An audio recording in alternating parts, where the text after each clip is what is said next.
Blessed day mga ka-59 and kumusta po? Sa ngayon po, this is 2024 na po tayo, naway maging mabunga at maayos po yung ating mga duties and responsibilities sa ating mga area of responsibility.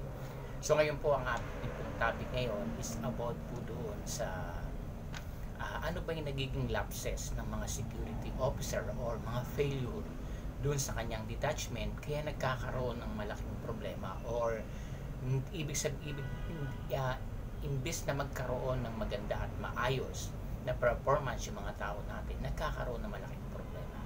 So magbibigay po kung ano po ito, siguro ilang part po ito na itatabi kasi maganda pong ano to may isa rin pong naging tanong ng ating followers na ano po yung kadalasang lapses ng mga officer po sa so hindi siya officer, security personnel siya. So nakita ko sa kanya yung tanong niya na masyado siyang observant, which dapat kasi alam mo for the future yung tao na yun magiging officer din. Tsaka ang ganda ng kanyang mga response doon sa mga tanong sagot ko sa kanya, tapos yung mga logbook niya, ang ganda niyang magsulat, maayos talaga. So makikita mo sa performance niya na isa siya sa magiging effective na security officer someday. So maganda, kaya ginawan ko siya ng content na ibig sabihin po yung content na to marami siya kasi dapat talaga mahimay-may natin, mabusisi, ma-scrutinize kasi akala nila simple lang pero isang malaki pa lang dahilan yon bakit nagkakaroon ng malaking problema sa detachment, especially ang officer at ang assistant niya.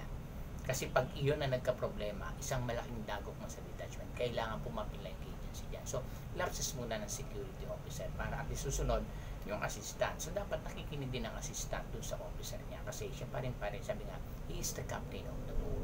Kailangan palagi pa rin nakasurrender ka kasi hindi mo alam yung takbo ng utak niya kung ano yung pakikipag-usap niya sa kanyang mga higher official. So kailangan pag-aralan. Okay, so una, ano ba yung lapses ng isang security officer o failure kung bakit hindi nagkakaroon ng maayos, magandang bunga ang everyday task na ginagawa nila. So number one po is napakalaking ano po nito is yung handling subordinates. Paano ba tayo mag-handle ng mga tao natin? So madami yan kahit sabi mong 2, 3, 4 o pataas mo sa detachments, madami yan sila. Ang lahat ng ugali niyan iba-iba. So kailangan you know how to handle them. Hindi po pwedeng como officer ka authoritarian. No, lagi natin isipin we are a leader, not a boss. So dapat ang leader lead by example. Diba? Kailangan lahat maintindihan natin. Hindi po pwedeng kumbaga saan is flexible dapat tayo. Alam mo yung goma, diba? Yung mga nilalaro natin ng bata, diba? Nagkakampo yung mga sa Tagalog, diba? Yung ginagamitan, diba? Pag binatak mo siya, nag-i-stretch, stretchable. So ganun ang tao kasi iba-iba yan So dapat naiintindihan natin lahat. Marunong tayong mag-handle. Dapat isipin natin, maramdaman natin sila. Not to the point na binabata system, or kung what. Kasi yan yung mga nagiging ng iba. Pag naging close mo isang guard mo, kaya lang naman ang mga officer nag-handle siya doon para malaman niya ano ba yung problema ng tao. Kasi minsan pag ang officer at yung assistant, pari ang OIC ang assistant, nagkaroon ng problema yung OIC, yung assistant doon sa isang guard, i-report kay OIC. Si OIC lang naman, o si kung sinabi na sa hindi dapat siya yung namamagitan. Yun lang sinasabi, di ba? Siya yung namamagitan sa dalawa na hindi nagkakaunawaan. Hindi yung kailangan tanggalin agad, pa-report sa agency. Mali pong pamamaraan yan. Kasi ang lahat naman nagkakaproblema. We are not perfect, sabi nga. Sabi nga yung mga problema na ganyan sa isang detachment, that is the spicy ng trabaho natin.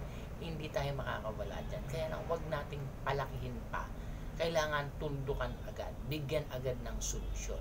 Like kung sinasabi, we are security personnel hired by the company to make a solution to the problem or solving problem, not creating problem.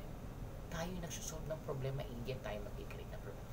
Given, nangyayari ang problema, pero not to the point. Palalakihin natin hanggang nagkawindang-windang ang detachment. Handling subordinates. Isa yun. Okay? So marami po yan kasi katulad po niyan yung money. Sa money, kailangan po ang mga security officer. Kailangan magaling kayo mag-handle ng money. Bakit kanyo? Pag lack of manpower tayo, halimbawa sa isang detachment, 20 kayo, na wala ang 2, 18 na lang ang matira, kailangan masustain po ang inyong manpower. Hindi po pwede na, okay lang kung wala yung 2. Ang nasa kontrata, kung 20 ang inyong manpower everyday, dapat masustain yan. Hindi pwedeng mawala. Ang iba dyan na nagiging problema, nagpe-barrel body. Mali po yun, di ba? Nakakapo na po yan. 18 lang, ang dalawa gagawa ng kwento para maging 20 pag sinabi sa client. Mali po. Kasi once na tinus po yan, magkakaproblema. Hindi baling magkaroon ng straight duty. Ang straight duty, hindi naman talaga alam. Pero, hindi po tayo makakawala dyan. Given na po sa security industry yan. Kasi sabi nga, yun yung tinatawag na June number 5, di ba? To quit my post only when properly relieved. Is it proper? Kulang, magpapalis ka ng tao. Hindi lang to doon sa security personnel per se ha. Dapat make it ipalawakin natin yung ibig sabihin ng June number 5 na yan.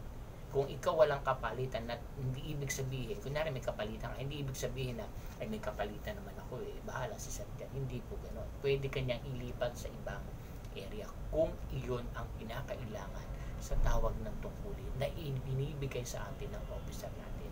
Kaya huwag magdadramang bukid yung iba. Sir, may kapalitan ako, tapos ngayon, iibahin mo ako na boss.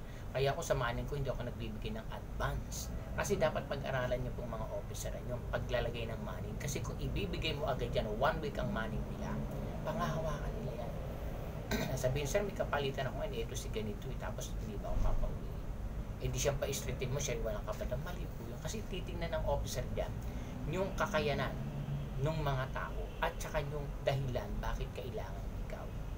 So, kakaintindihan po tayo ha. So, mamaya topic pa natin yung money. Kasi mahirap po ang agency talaga. Minsan, hindi ka ganun makakapagpadali. Hindi naman ganun kadali. Kumuha ka din agad, ilagay doon. Siyempre, i-scrutinize pa nila yan. I-check pa nila. Ay, kung wala din tayong relievers, lalo ngayon po, napakataas ng demand sa mga security personnel. Ang daming mga agency na kulang sa manpower.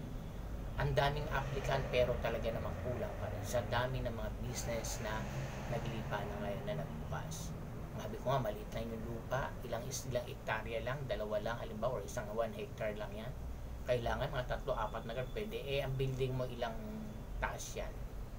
High-rise building, 51st floor, 54th floor. Ilang guard ang kailangan mo dyan. Diba? So talagang ganun eh. So napaka-ano talaga ng trabaho ng security. Sabi nga, napaka-essential. Kasi kahit ano hindi niya pwedeng sabihin na a-applyan ng tinatawag ng AI ngayon, yung anong tawag doon sa AI na sinasabi nila, intelligent yung AI kalimutan ko na yung term nila na yan nasa dulang dila ko, hindi ko lang masabi. Hindi na po pwede, alam, may lagyan mo ng ano yun dyan, walang di pa rin talaga yung tao gagalaw, di ba? Artificial intelligence, yan yung pinag-uusapan ng social media, di ba? Kasi marami nga daw trabaho na medyo mawawala kasi there is an artificial intelligence ang ginagamit nila. Pero when it comes to security personnel, hindi po pwedeng maiakma yan. Meron, pero limited po yan.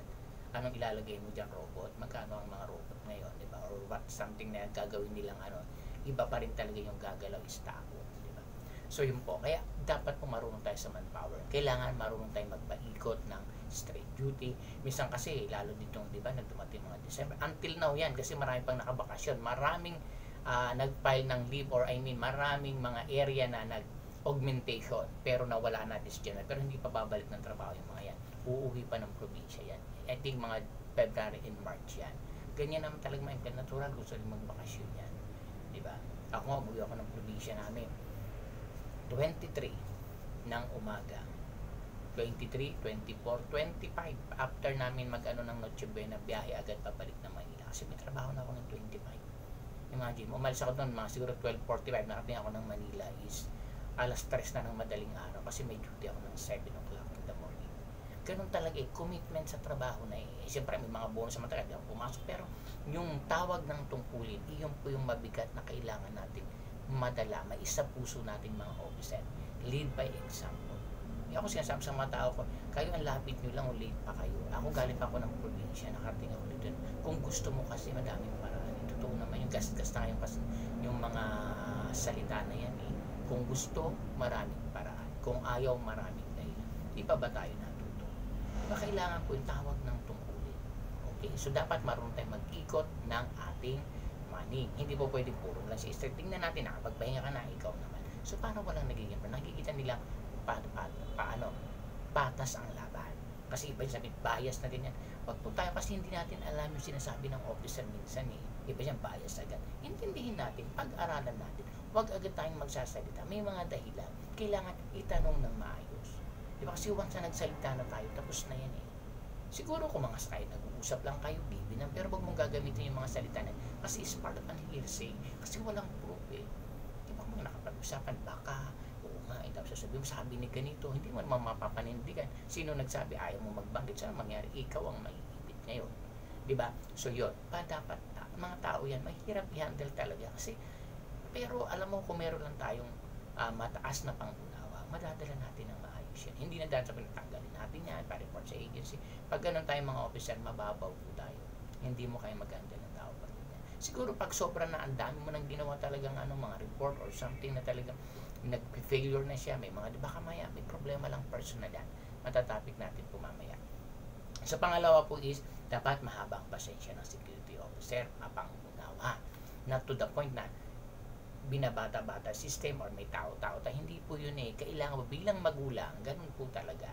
Pagiging magulang na tayo ng ating mga tao. Magulang, hindi yung magulang na word na negative ba? Ibig sabihin, ama ng ating mga tauhan na laging lumalapit sa iyo, humihingi ng advice, tinuturuan natin. Hindi lang papel mo isa trabaho lang. Kailangan make it a personal to the point, mag-grow sila in life. Hindi po pwede hanggang trabaho lang sila, pero ang buhay nila, hirap, walang ipon.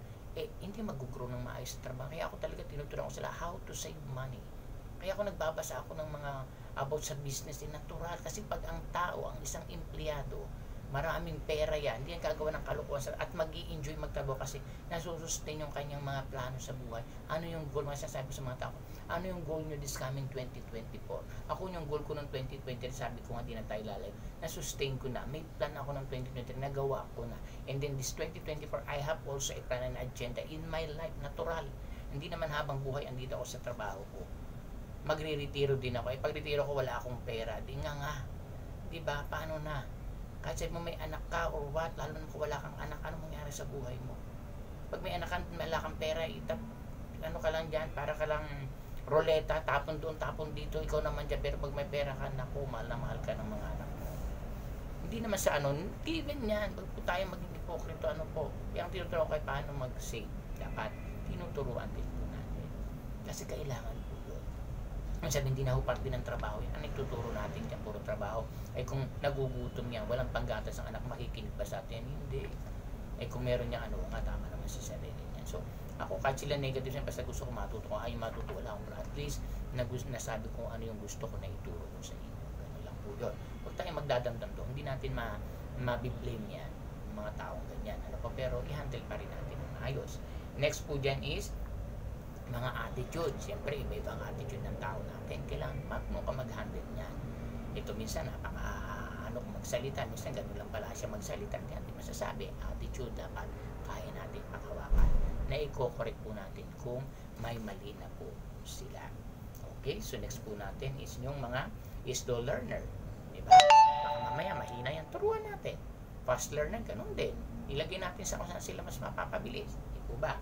So, yung malinggiring nila, di ba? Palaging sir, kasi ganito, ganyan, dapat handle natin, ganito kasi yan, ganito, ipaliwanag yan, di ba? Ganyan, anong gagawin? Wag authoritarian na para magkakala mo boss ko, wag po ganon. Kailangan i-handle natin ng tama yan. Kasi sa panahon ngayon, iba na, hindi na yung mga bata ng mga panahon ni Kopong-Kopong na isang tingin mo lang, na ngayon, lumuwa na yung mata mo. I-handle natin ng maayos sila. Okay, ganito, ano ba yung problema? O sige, saan kasabihan natin pagka talagang mali, to the point na para talagang ipapahiya na natin. Po ganon. Next po dyan is yung feeling expression nila. Paano ba nila ma-express yung nararamdaman nila sa galit, yung inis naman, nagulat lang pala o talagang sobra lang yung high blood na pala yung tao natin kaya ganun magsalita. Try to understand them. Yan po important. Yan. Next po, yung mga late absences po nila. Dapat, kina-check po natin ano yung reason muna. Baka mamaya may dahilan nga magaling ka, punta ka sa agency pala na-aksidente na sa daan niya. Bata, ano ba yung reason? Okay. Sabi mga ganito, sabi, sir, yung MRT, ang tagal-tagal. Naku po, anak. Ang MRT na yan, naghahanap buhay din yung mga yan. Diba? Yung mga ganong hindi naman kaakma-akma, ipapaliwanag pa rin po natin. Next po is yung request for day off, kung valid ba, pagbigyan natin. Swapping ng duty, pagbigyan natin. Kung alam naman natin, akma naman sa gusto niya gawin, birthday ng nanay niya, once in a year lang yan, pagbigyan natin, birthday niya lalo na, Mga ganun, intindihin natin. Hindi yung, araw-araw, ang taon-taon naman, birthday, ang dami-dami. Ang tanong ba natin is makakaabot ba kaya tayo sa ganun? Alam ba natin? Di ba? Huwag po tayong ganun yung sobrang advanced. Next year ka na lang, ang tanong, aabot pa kaya? Hindi natin sinasabi, pero hindi natin hawak ang buhay. Di ba? Enjoy life, ibig sabihin na, sige. Ako ganun ako pag-asa, nanay mo, birthday mo, once in a year lang yan. Sige, ako nang bahala, asikasuhin natin yan. Usapin natin yung officer. Okay, next, yung personal agenda sa buhay. Baka may mga personal yan. Pinatanong na, baka personal mo yan, baka pwede mo sabihin kung hindi ka naman nahiya sa akin, di ba? Ano bang problema mo? Bakit humihina yung trabaho mo? So, ganyan po. Iyan po yung dapat na intindihin natin sa mga tao natin. So, I hope po maraming salamat at sana ay makatulong doon sa mga officer na nag-handle ng kanilang area. Number 1 pa lang po yan. May mga part pa po tayo na gagawin ko pa po. Maraming salamat po and have a blessed day po sa ating lahat and Happy New Year.